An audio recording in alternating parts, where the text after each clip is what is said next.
Hey, so my name is Erin, and I play Tahara on the Science D&D podcast Dugongs and Seadragons. And since we're building up to the big climactic showdown, and because I don't have enough to do already, I'm going to be summarizing some of the highlights. In case you're new, Dugongs and Seadragons is a podcast where me and a bunch of other nerdy marine biologists play Dungeons and Dragons, discuss the science of fictional places, and generally share fun facts and have a good time. So, with that said, let's take a look at Dugongs and Seadragons. The time of heroes was over. It was the time of not quite so heroes.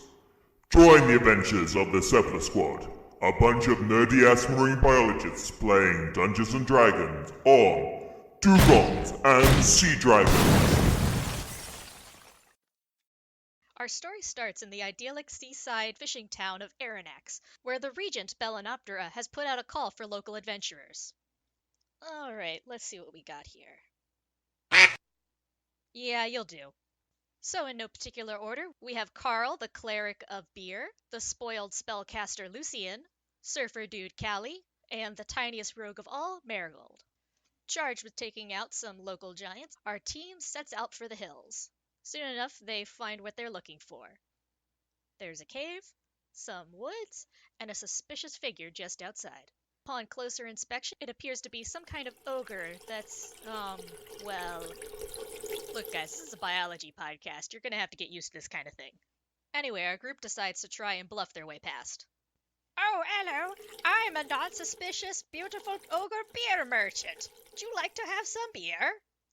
Unsurprisingly, this doesn't really pan out, and the alarm is raised inside the cave. The ogre runs off, and our team is left fighting some suspiciously tiny goblins. I'm gonna cast Hit Them with a Hammer? Just when they seem to be getting the upper hand in the fight, the ogre returns with what looks like a portable trebuchet on his back and flings a pair of goblins directly at our heroes. Callie decides that this is the perfect opportunity to cast an illusionary smack-talking dragon, and the ogre actually knocks himself out trying to punch the voices out of his head. With that safely taken care of, the group turns to the surviving cannon fodder goblin, and Lucian decides to cast Charm Person, so we get our first friendly NPC, the Goblin Plumber Clog. Okay, I'm not even gonna try and do the voice that our DM does for this guy because it's adorable. Anyway, after an impromptu break for Clog's cannon fodder buddy, the group heads deeper into the caves. With help from their new plumbing friend, they're able to find the giants they're looking for. It looks like whatever happened to make the goblins outside tiny has also happened to the giants. Marigold draws her sword, Callie sings another song, Lucian is magical, and Carl is still kinda drunk, but our crew is able to make short work of the tiny hill giants. Hooray! But with their deaths, the giants return to their real size, blocking the entrance to the cave.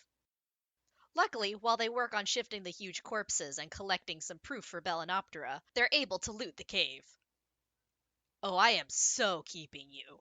In addition to a shrunken black bear, they also find an already opened chest with a mysterious note inside. Pitiful runt giants of the hills, your disloyalty disappoints us. The treasure is ours, and will remain so despite your plans. Remember, we can strike wherever and whenever we so desire. Your loyalty is the only path to safety. The Convocation. With that quest accomplished, and some ominous foreshadowing down, the crew heads outside, where they are met by the next two members of the crew. Marmo, a halfling lawyer, and Leo, a sea dragon-born ranger. Marmo tells the crew that he's come with a new quest, and, rather than go all the way back to Aranax, the group decides to head out and find the kidnapped son of a local merchant right away.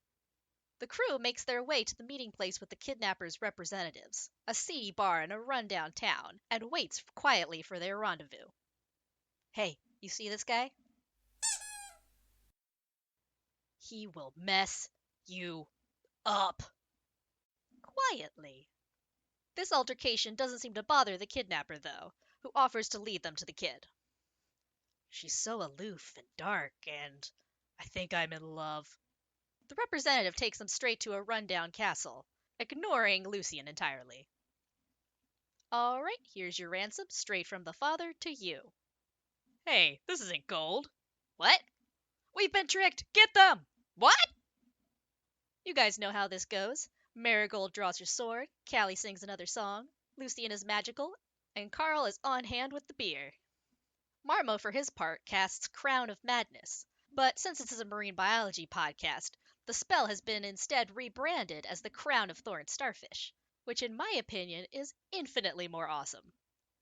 Get it off! Awesome. Even though the crew is able to defeat the kidnappers, well, most of them, and rescue the boy, they aren't too pleased with the situation and can't wait to get a hold of the treacherous merchant to, talk rationally with him.